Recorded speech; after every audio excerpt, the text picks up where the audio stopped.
எல்லை தாண்டிய பயங்கரவாதத்தை பாகிஸ்தான் நிறுத்தாவிட்டால் அந்நாடு வரைபடத்தில் கூட இருக்காது என ராணுவ தளபதி உபேந்திர திவேதி கூறியுள்ளார். ராஜஸ்தானின் அனுப்கார்க் நகரில் உள்ள ராணுவ முகாமில் அவர் பேசியதாவது: ஆபரேஷன் சிந்தூர் 1.0 போது காட்டப்பட்ட கட்டுப்பாடு இனியும் இருக்காது.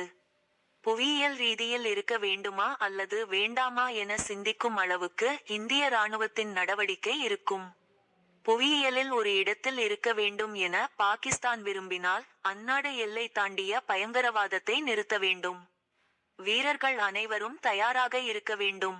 கடவுள் விரும்பினால் உங்களுக்கு மீண்டும் ஒரு வாய்ப்பு கிடைக்கும். அனைவருக்கும் வாழ்த்துக்கள். இவ்வாறு உபேந்திர திவேதி பேசினார்.